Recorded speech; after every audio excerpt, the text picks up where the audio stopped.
आज एक बार फिर से हाजिर है जॉर्ज बर्नार्ड शॉ के जीवन प्रसंगों के साथ। जॉर्ज बर्नार्ड शॉ भारतीय पाठकों के लिए कोई नया नाम नहीं है। महात्मा गांधी के प्रति उनका सम्मान हो, गुरुदेव रविंद्रनाथ टैगोर के प्रतीक चरित्र को अपने एक नाटक में स्टूपेंद्रनाथ टैगोर का नाम देना हो, या मुंबई यात्रा के दौरान ब्रिटिश सरकार की आलोचना करना, बर्नार्ड शॉ का भारत से कई रूपों में जुड़ाव रहा है। ऐसे समय में जब साहित्य में पुरस्कारों को लेकर तमाम तरह के आरोप प्रत्यारोप लगते रहते हैं, तब ये जानकर अचरज ही होगा कि बर्नार्ड शॉ ने नोबेल पुरस्कार स्वीकार करने का जवाब देने में 7 दिनों का समय ले लिया था। अन्यथा तो नाइटहुड की उपाधि सहित कई पुरस्कार वे लेने से पहले ही इनकार कर चुके थे। बर्नार्ड शॉ के समूचे जीवन को देखा जाए तो उनका ही एक कथन उन्हीं पर लागू होता प्रतीत होता है। ये कथन है, सफलता का रहस्य है बड़ी संख्या में लोगों को नाराज करना। कठोर शब्दों के कारण बर्नार्ड शॉ से लोग नाराज हुए या नहीं, ये अलग बात है, मगर बेबाकी से लिखने और जीने के अंदाज ने समूची दुनिया को उनका मुरीद बना दिया है।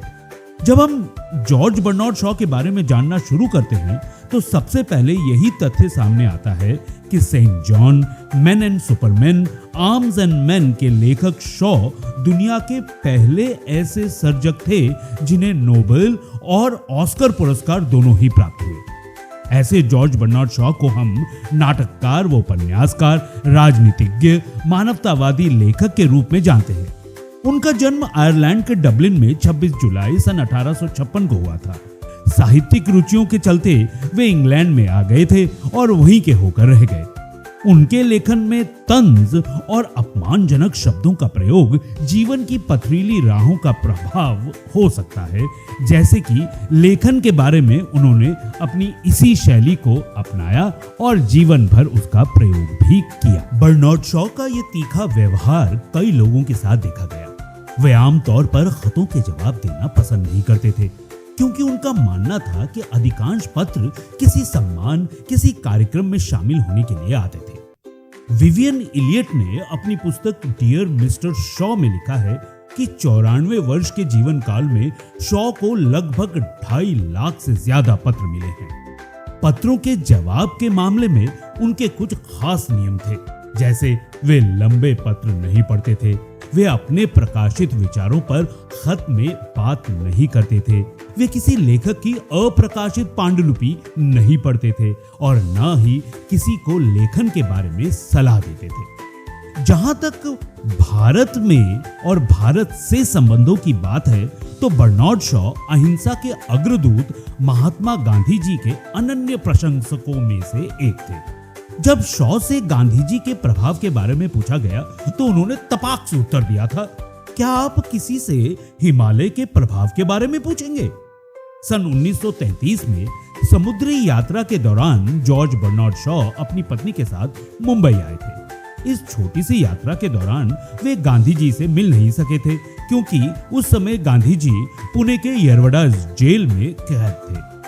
बाद में शॉ की लंदन में गांधी जी से मुलाकात हुई थी। गांधी जी की इस यात्रा के दौरान बर्नार्ड शॉ ने स्वयं को दूसरा महात्मा कहा था। बर्नार्ड शॉ और गुरुदेव रविंद्रनाथ टैगोर के रिश्ते की शुरुआत भी शॉ के कटु व्यवहार से ही हुई थी। गुरुदेव के गीतांजलि के अंग्रेजी अनुवाद से प्रख्यात कवि W.B. यीट्स बेहद प्रभावित हुए, जबकि शुरुआत में गुरुदेव को लेकर शॉ की राय ठीक नहीं थी।